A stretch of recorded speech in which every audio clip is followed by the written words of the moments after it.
Good morning. All right, so we're going to finish up 3.5 and get into 3.6, see how far we get into that today. Right now, it looks like the plan is most likely going to be to finish up the unit this week and then do the test after the break, because I do want to leave a day of review in there. I think we can probably finish everything up by Wednesday, but then leave Thursday as a review day. And then rather than posting it Thursday, since we have spring break, obviously I would wait until after the break. It would be due at the end of next week instead. Okay, so that's the plan right now. Finish up the unit, review Thursday, test as soon as we come back from the break. Okay, don't forget also that we do have the homework on 3.5 to 3.7. I've pushed that to April 1st, which is Thursday of this week. But again, we should be able to finish up the unit by then. So I do want to still leave that homework due before the break. And then that way, when we come back, then you can just focus on the test. Okay. Any questions, comments, concerns before we get started today?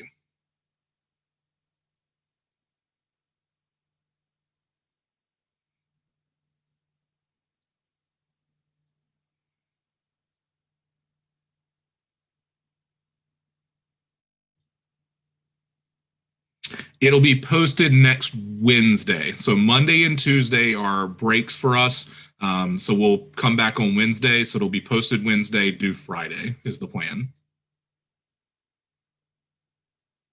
So I guess Wednesday midnight. So it'll be up on Thursday and Friday. Okay. Any other questions?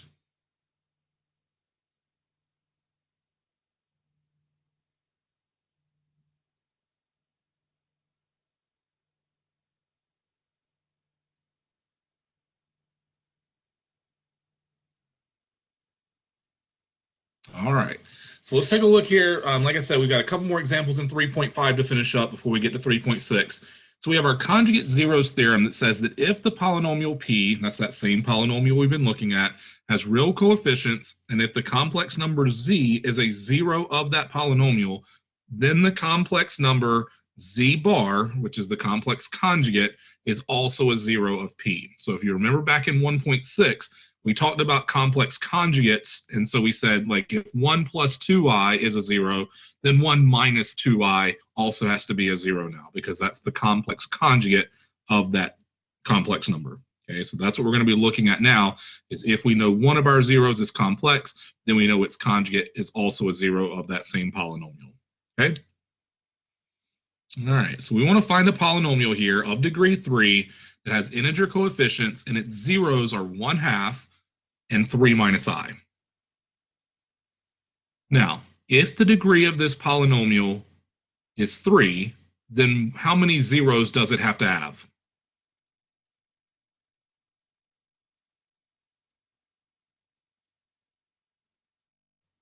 3, right? So whatever the degree is, that tells you how many zeros you should have.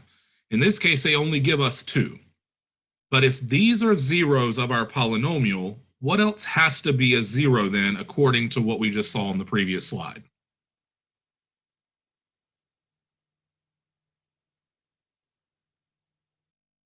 3 plus I. Good. So the complex conjugate of 3 minus I would be 3 plus I. And so now we actually have all 3 of our zeros for this polynomial. Now that we know the zeros, if I actually want to write the polynomial, what would I do first here?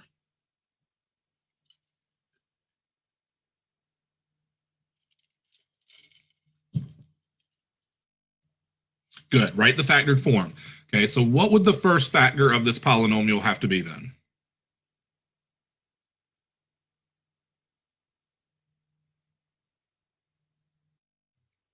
Okay, x minus 1/2 would work, but notice here that it says we want to make sure that our coefficients are integers. How could we write that factor instead so that we keep integers instead of fractions? What factor would give us 1/2 if we only use integers? Good, 2x minus 1 instead. So I'm going to use 2x minus 1 as my first factor, because if I set that equal to 0, I would add the 1, I would divide by the 2, that would give us positive 1/2. Now, what would our next factor need to be for the 3 minus I?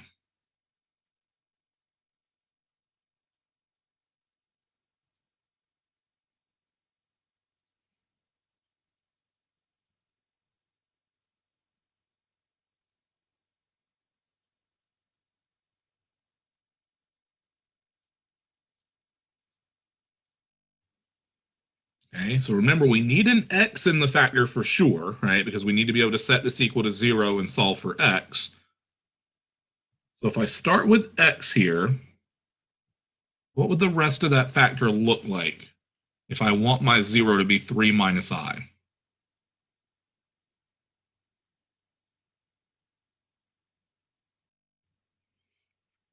Almost, okay? So make sure when you do this, we're subtracting the entire 3 minus I this time, because that is the 0. So it's going to be x minus parentheses 3 minus I. And notice when I actually work this out, if I distribute that minus, it becomes a minus 3 and a plus I instead. Okay? Just make sure, always do x minus, and then whatever the 0 is, put it in parentheses so that we can then distribute that minus.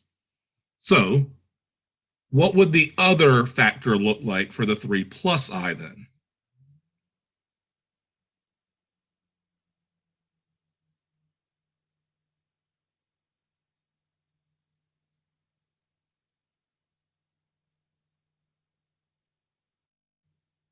Good. So x minus again, and then the quantity in parentheses 3 plus I.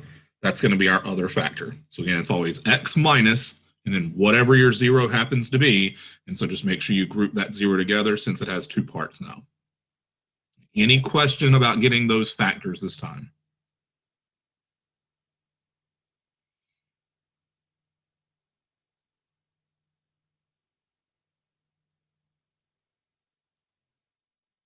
All right, so like I said, the next step is let's go ahead and distribute that negative. I'm going to keep my 2x minus 1. It's going to give us x minus 3 plus I and x minus 3 minus I.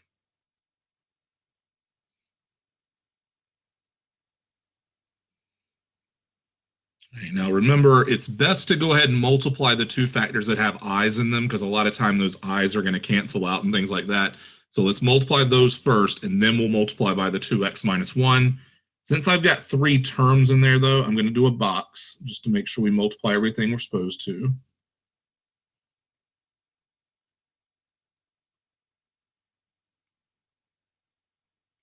Okay, so we've got x minus 3 positive I.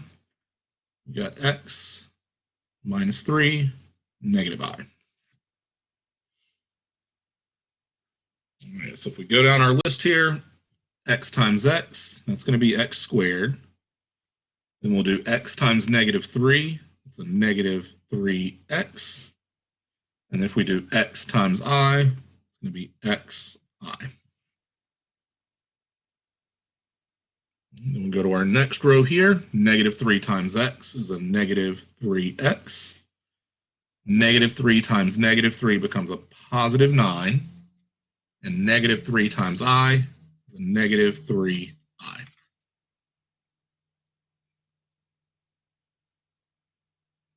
And our last line here, we're going to have negative I times x is a negative xi.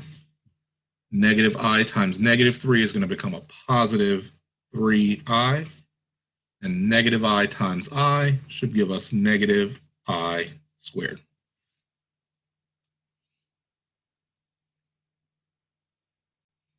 Any questions about how I got any of the values in my table over there?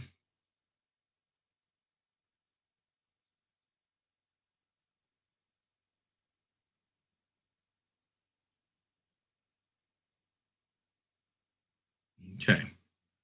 Now, remember, when you see an I squared, we can change that to what? Negative 1, right? So we have a negative 1 this time, which is actually equal to what then? Positive 1, right? So this box down here at the bottom is actually equal to positive 1. So now let's start combining our like terms. Well, I've got an x squared. That doesn't combine with anything. That's going to stay x squared. I have x terms here, negative 3x and negative 3x. So what's that going to give us?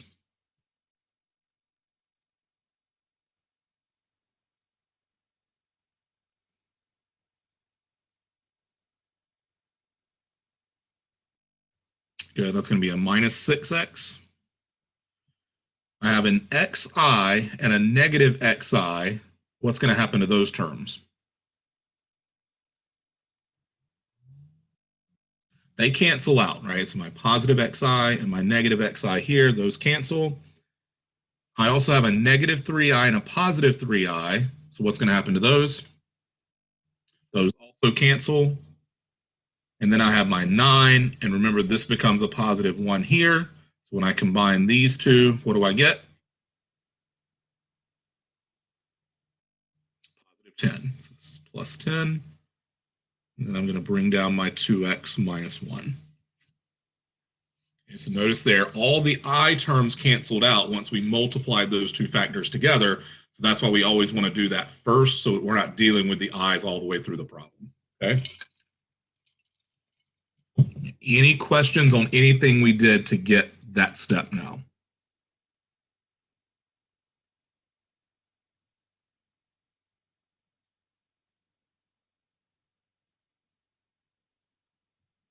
All right, now we just need to multiply 2x minus 1 times that trinomial.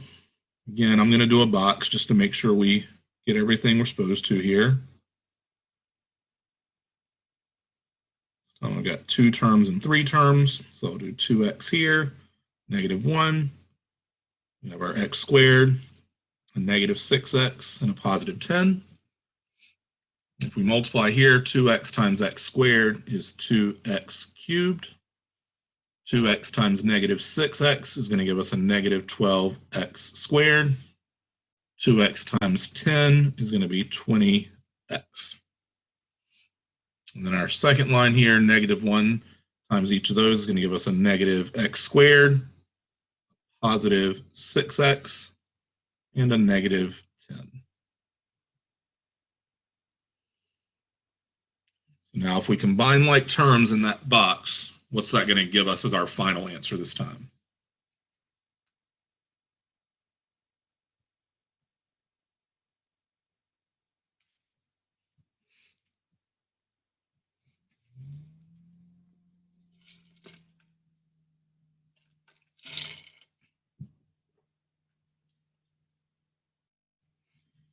We had 2x cubed. We have a minus 13x squared, a positive 26x, and finally the minus 10. So this right here would be our polynomial now with all integer coefficients that has those zeros that they gave us to begin with.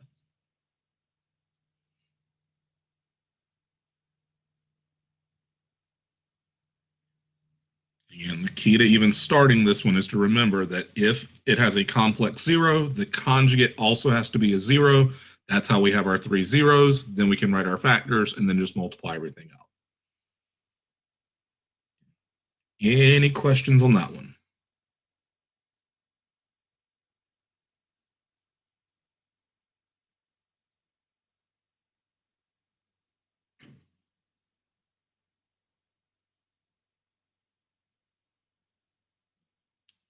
All right.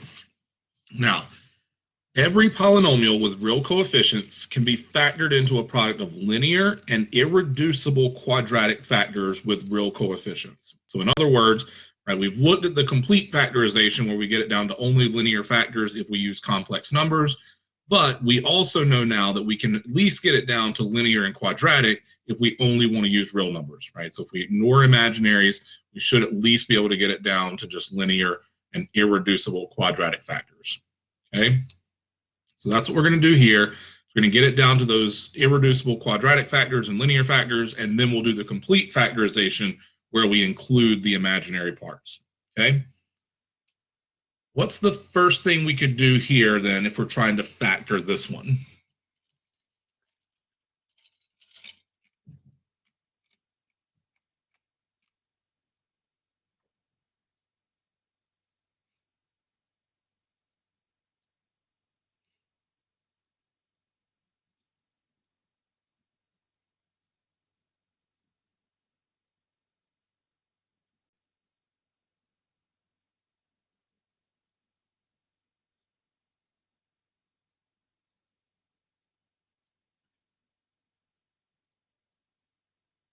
So just looking at x to the fourth plus 2x squared minus 8. Is there a way we could factor that one to start with?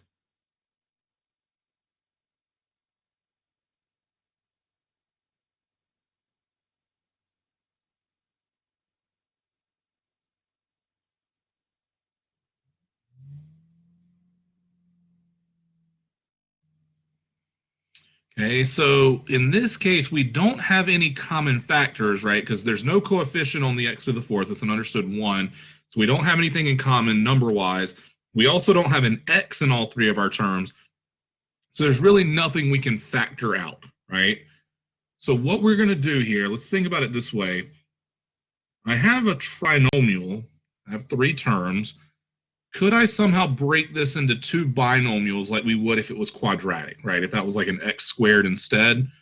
So what would you have to multiply to give us x to the fourth? Yeah, you need an x squared and an x squared, right? So I'm going to put x squared here, x squared here. Then I'm going to look at my 8, right? Because that's my constant term. What factors of 8 could I use here that might give us the positive 2x squared in the middle? Yeah, 2 and 4, right? So I'm going to use 2 and 4. Now let's just figure out our signs. We need a negative 8 at the end, but we also want to get a positive 2x squared in the middle. So what are the signs going to need to be?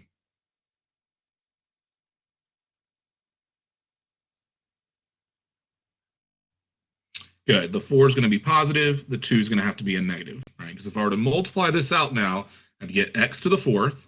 I'd have a positive 4x squared and a negative 2x squared. That would be my 2x squared in the middle. And then the negative 2 times positive 4 would give us a negative 8. So anytime you have a trinomial like that, look to see if it factors just right off the bat. Otherwise, you could do P's and Q's, right? Find your rational zeros and then actually do your synthetic division to find the factors that way, okay? Now, in this case, I will tell you, this one you would find some options for rational zeros, but none of these are actually going to be rational, which is why you need to be able to factor this one the way we did, okay? Now, at that point, can we factor x squared minus 2 any further? Okay, so how would you factor that?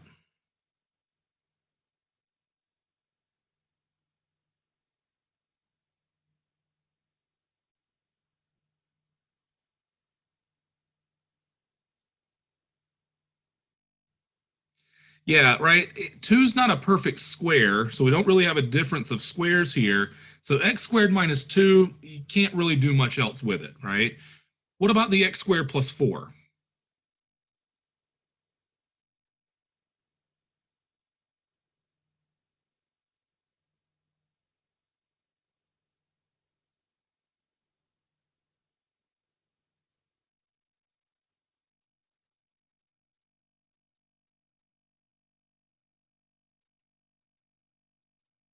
So assume here that we want to keep real values. Okay, let's say that first. Is there a way that I could factor x squared plus 4 using real numbers? No, right? Okay, so in this case, what I would say is that these are the irreducible quadratic factors now, because I can't factor x squared minus 2 because it's not a perfect square, right? And I can't factor x squared plus 4 because that's actually going to give us imaginary values. Okay, so this would be our answer then for the linear and irreducible quadratic factors. Now, if I want the complete factorization, which is what we want in the second part, now I can start to use imaginary values and I can start to use maybe irrational values, okay, that I would get from each of those factors.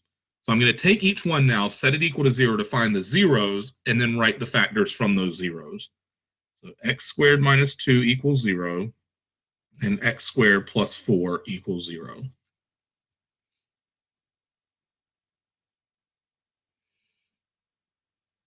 All right, so if I wanted to solve this first one, what would I do first?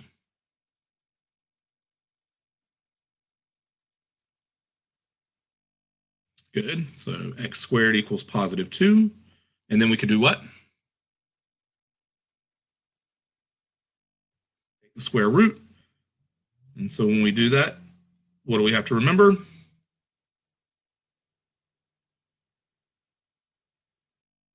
or minus. Good. So we get plus or minus square root of 2. All right, and we'll do the same thing with the other one now. This time we're going to subtract 4, though, so that'll give us x squared equals negative 4. And so when we take the square root this time, what's that going to give us?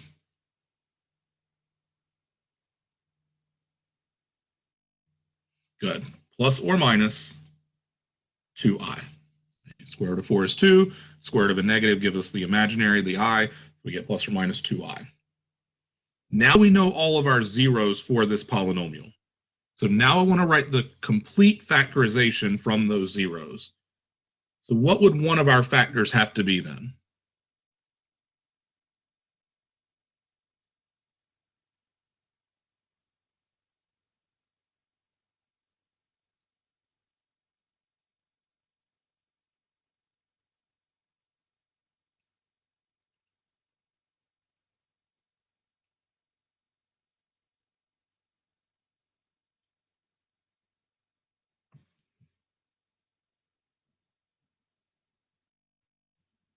Okay, so x minus square root of 2 would work, right? So that's one of our factors, because again, we have positive square root of 2 as one of our zeros, negative square root of 2, 2i, and negative 2i, right? Those are the 4 zeros this time.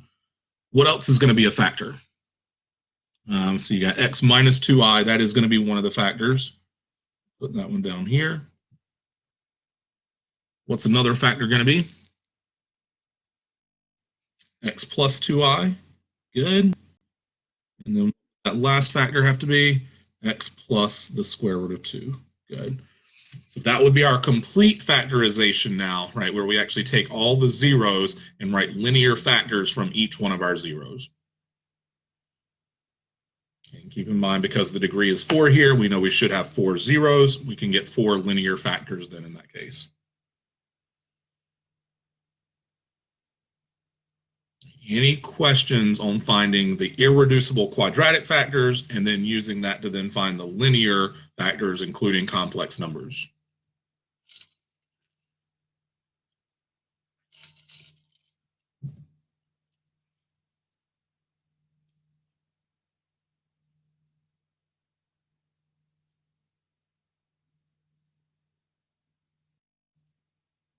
Okay. All right, so that's it for section 3.5 then. All right, so let's move into 3.6.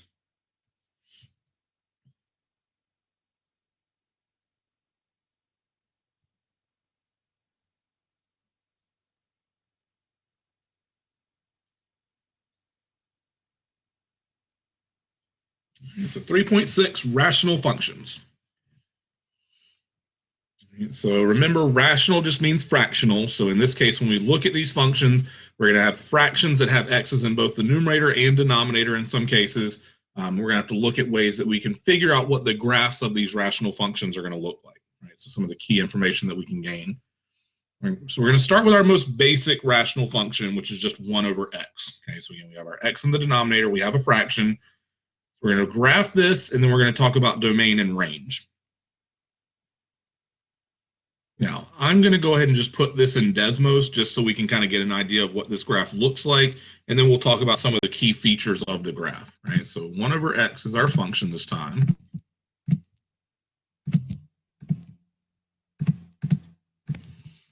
So we got y equals 1 over x. That's what our graph looks like. Now, let's start with domain and range, right? And then we'll talk about some other key features once we know those. So if I'm looking for domain here, I want to know all the x values of that function. What would the domain of this function look like then?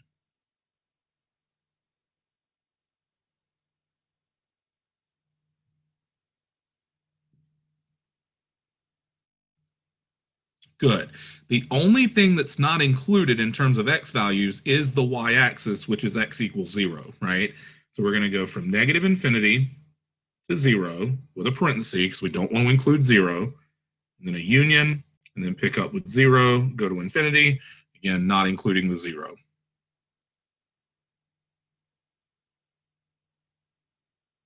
Now let's think about range. Okay, so now I'm looking at my y values. what would be the range for this function?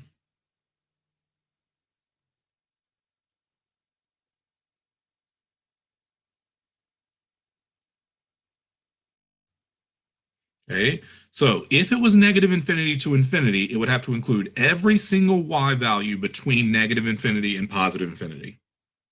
Are there any values in terms of the y's that aren't going to be included here?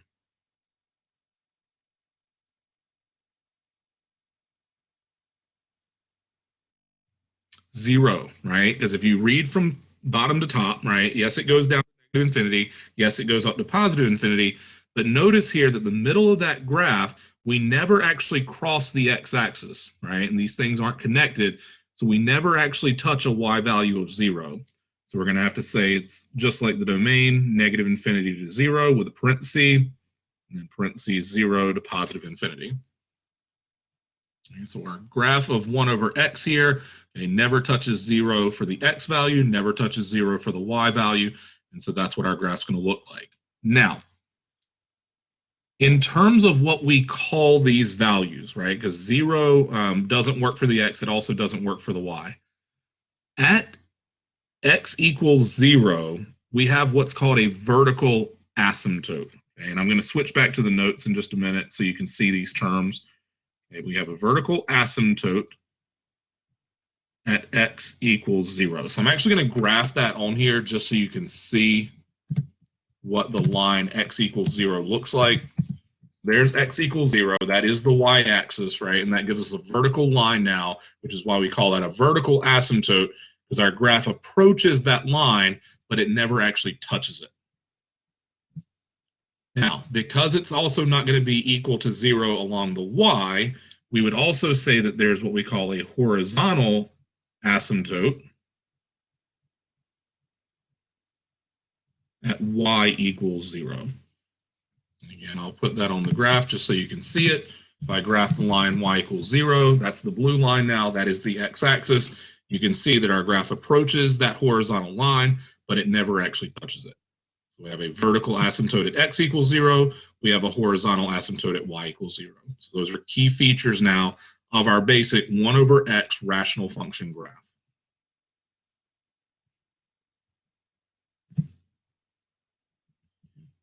Any questions about that graph right now?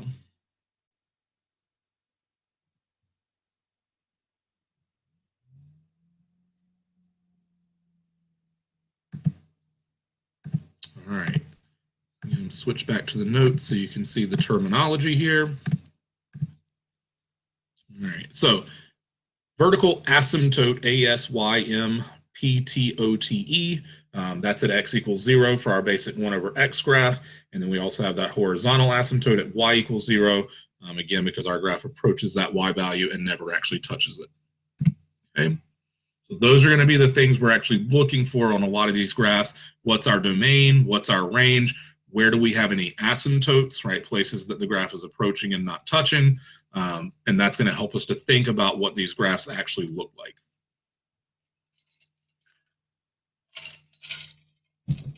Any questions on example 1 now?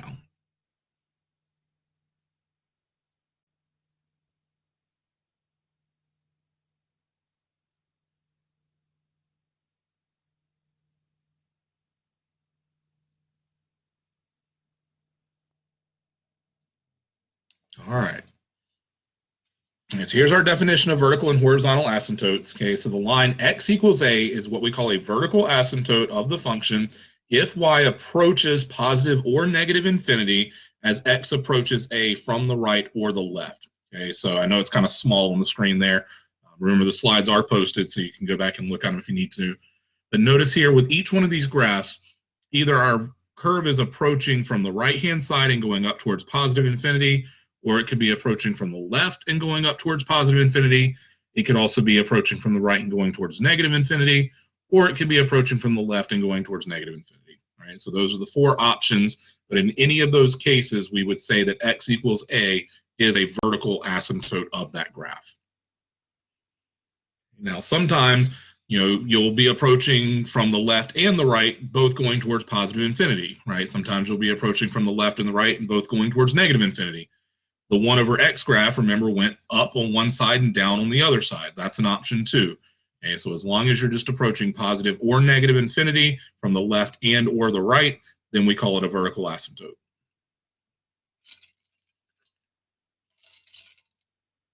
Now our horizontal asymptotes, now we're looking at a y value that we're approaching as we go out towards infinity or negative infinity for the x values. Okay, so notice this first graph, we're approaching from below, and so y equals b would be considered a horizontal asymptote for that first graph. Notice this second graph, as I go towards negative infinity, y equals b is a horizontal asymptote, even though my curve actually passes through that line somewhere else on the curve, right? Because all we care about is what's happening at negative infinity and positive infinity. So because I'm approaching that line as I go to negative infinity, we would still call that a horizontal asymptote. Okay? So horizontal asymptotes don't always agree with your range. Keep that in mind. So just because B is still part of your range doesn't mean that it can't still be a horizontal asymptote.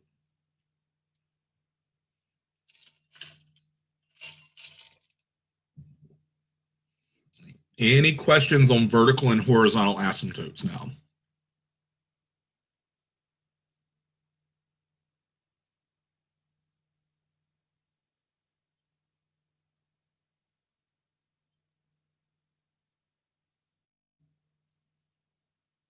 That's right. So in terms of our horizontal asymptotes, we just care about what's happening at negative infinity and positive infinity for the x. And then with our vertical asymptotes, we're looking for that x value where y is approaching either infinity or negative infinity.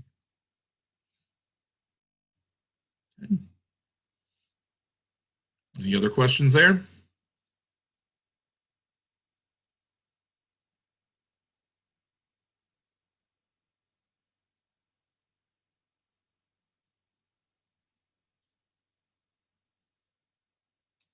All right, we're going to skip example 2. Take a look at example 3 now. I think. Let me make sure. Nope, I wanted to skip that one too. I'm sorry. Okay, so I want to do this first, and then we'll actually do an example where we kind of put everything together.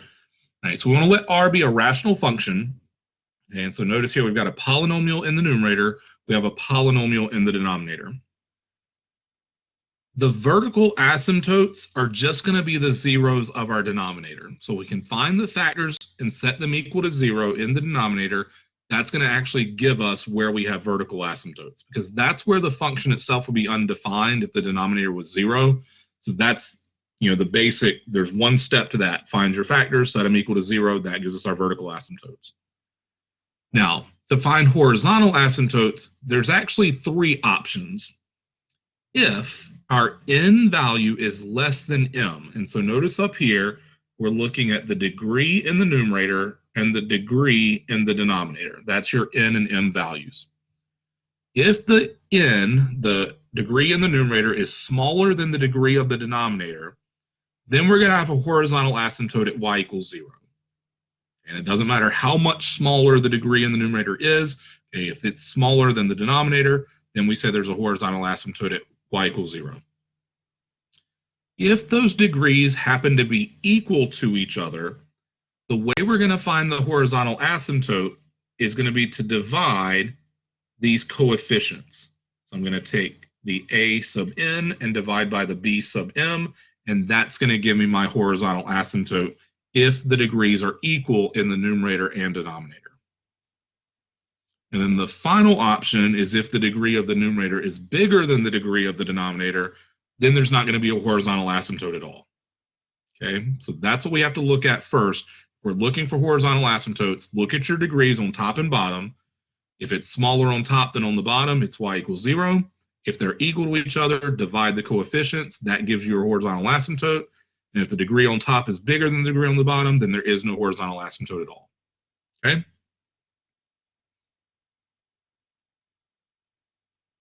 Any questions about what that says now?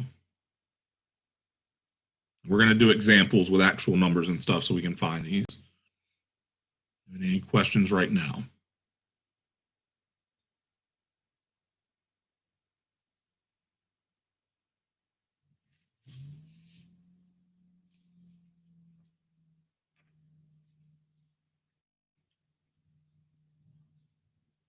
Absolutely, right? So you can have multiple vertical asymptotes for sure.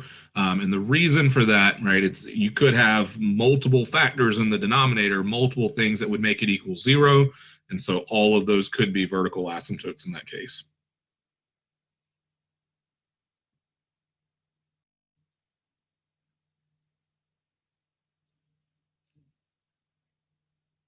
Any other questions here?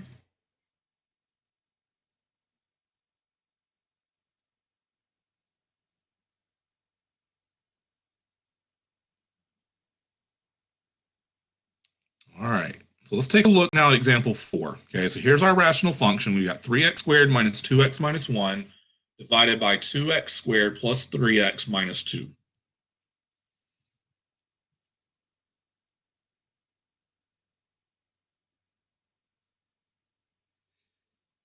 Okay. Now, the first thing you're always going to want to do with a problem like this is factor the numerator and factor the denominator. And the reason for that, we know we're going to need the factors of the denominator anyway to find the asymptotes, but you also want to see if you have any common factors that happen to cancel out on top and bottom. Okay, so if the numerator and denominator factor, start with that. Can I factor 3x squared minus 2x minus 1?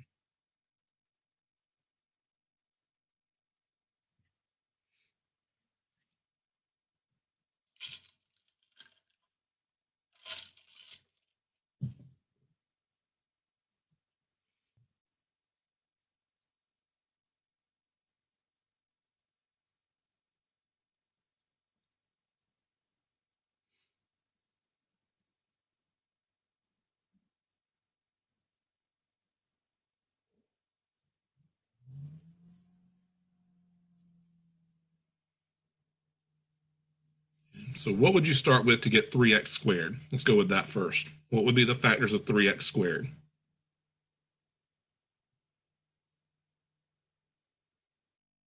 3x and x, right? So we'll start with 3x and x. What are the factors of 1? 1, right? 1 and 1, 1 and 1.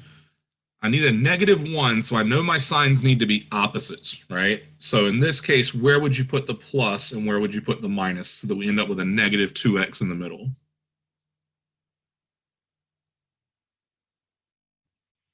Good. The plus would go with the 3x plus 1, and then you'd have the minus and the x minus 1.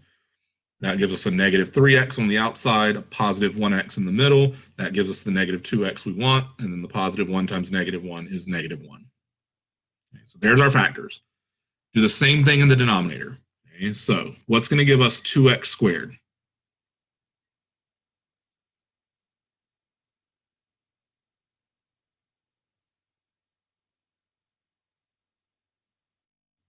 Good, 2x and x. Factors of 2.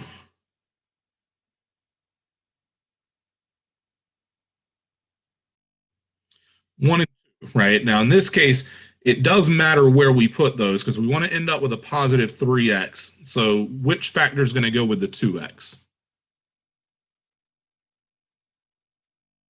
A 1, right? So we're going to put 1 here, 2 here, and then we need our signs. Okay, we actually do want to end up with a positive 3x this time. We know the signs need to be opposites. So it is going to be 2x minus 1, and then x plus 2. So it'll give us 4x on the outside, -1x in the middle there. That's going to give us the positive 3x, and the -1 times 2 is -2. Now, look to see if you have any common factors that are going to cancel. So do we have any factors in the numerator and denominator that we can cancel this time?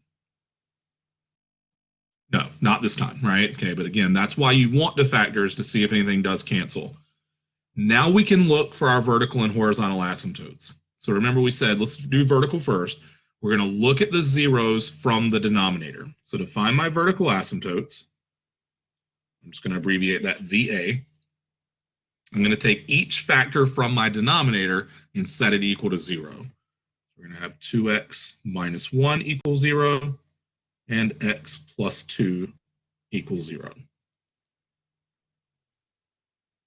So if I solve these now, what are my vertical asymptotes going to be then?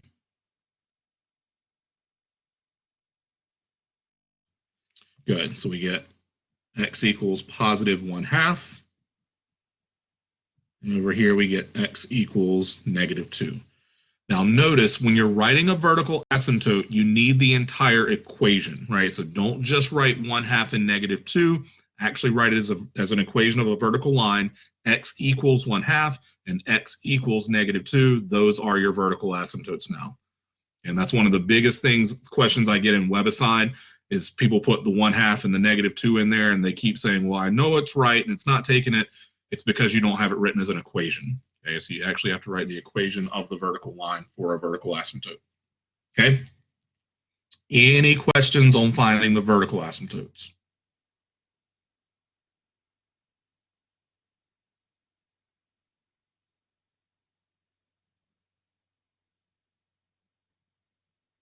All right.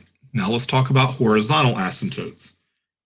So what are we going to look at to determine the horizontal asymptotes?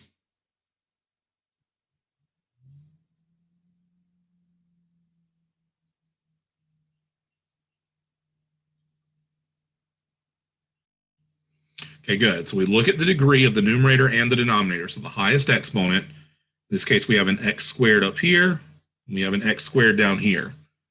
So in this case, and I'll flip back to the previous slide, our n is equal to our m.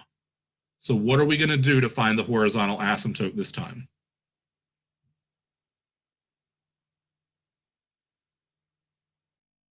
We're going to divide the coefficients, right? Okay, so I'm going to go back. So if I divide my leading coefficients this time, what's that going to give us?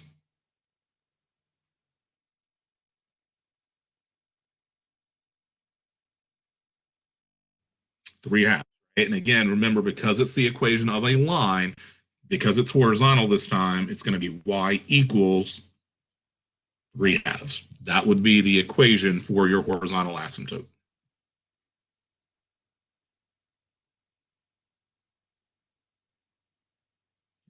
Any questions on finding that now?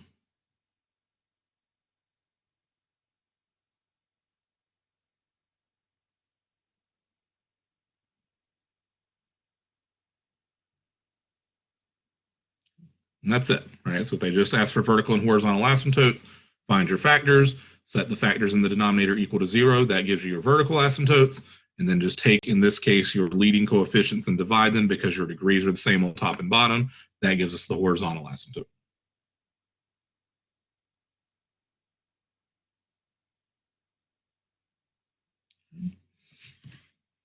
All right, so let's take a look at this one. So I want to do the same thing, find vertical and horizontal asymptotes, and then we'll talk about domain and range.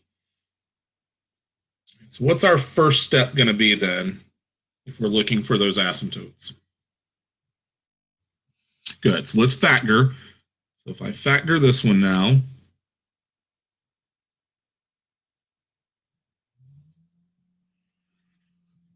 what factors would give us 2x squared plus 7x minus 4?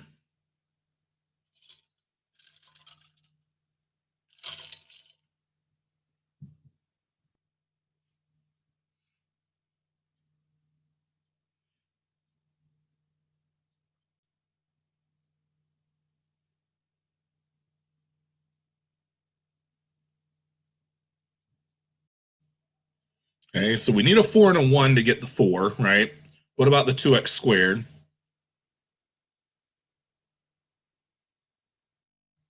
2x and x, right? So I know for sure I have a 2x and an x. I know I need a 4 and a 1 because I need that 7x in the middle. Where's the 4 going to go and where's the 1 going to go?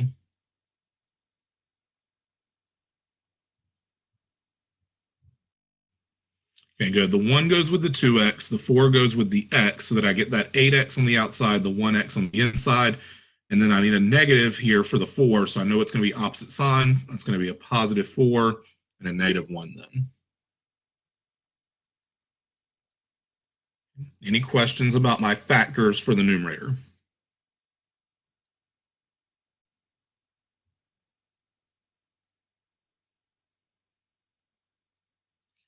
Now we need the same thing for the denominator. We're going to factor. What would be the factors to give us x squared plus x minus 2 now?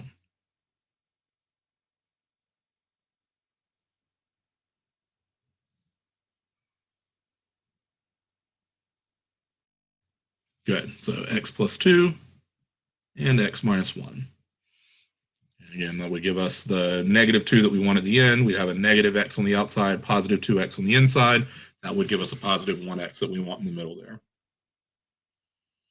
All right. Now, again, once we have our factors, we always want to look to see if anything cancels. Do we have any common factors that are going to cancel this time?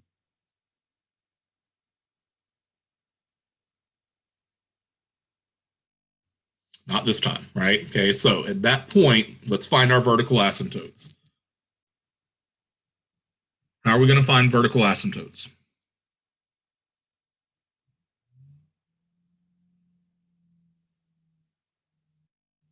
Good. So set the factors from the denominator equal to 0. X plus 2 equals 0. X minus 1 equals 0. And so what are the vertical asymptotes this time?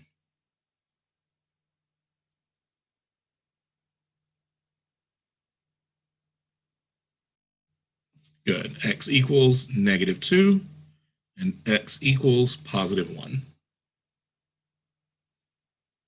Any questions about finding vertical asymptotes?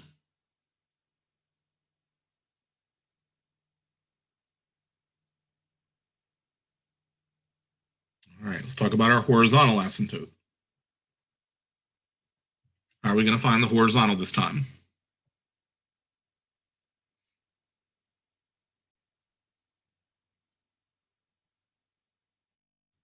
Good. So since we have the same degree on top and bottom again, right, we have a 2 here, 2 here. We can just divide their leading coefficients. That's an understood 1.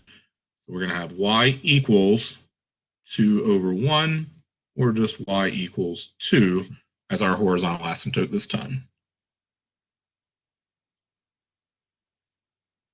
Any questions about finding the horizontal asymptote?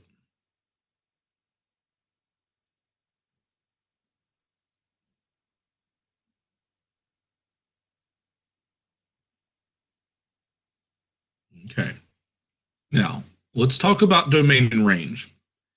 If you have a vertical asymptote, that means that that x value is definitely not part of your domain. So what would our domain look like for this one?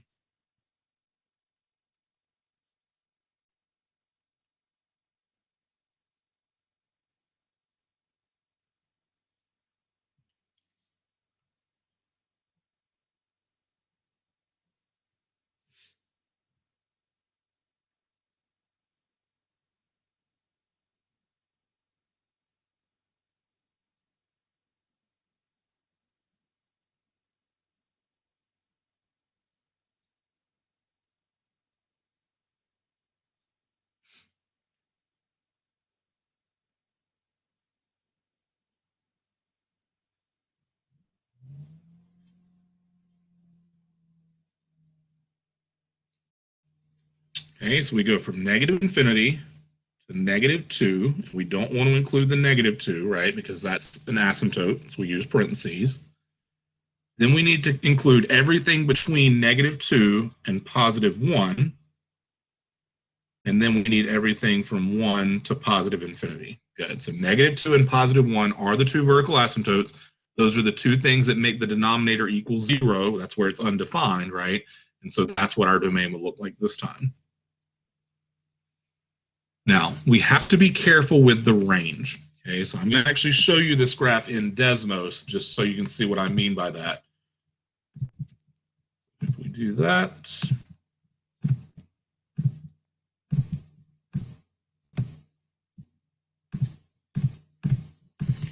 so our original function here was 2x squared plus 7x minus 4 over x squared plus x minus 2. So remember, we have a horizontal asymptote at y equals 2. So you can see there that as I go out towards positive infinity, it's approaching that horizontal line. As I go towards negative infinity, also approaching that horizontal line. But notice the middle of the graph here actually goes through 2. So what would be the range for this function?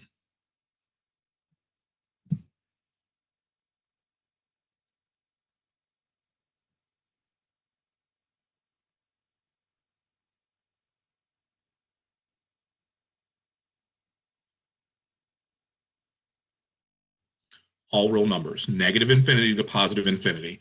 Okay, so that's why it's important to go ahead and look at your graph, because just because you have a horizontal asymptote at 2 does not necessarily mean that 2 is not included in the range. Okay, because there could be part of your graph that actually goes through that. Okay, so the vertical asymptotes definitely tell you values that aren't part of the domain, but the horizontal asymptotes could still be part of your range.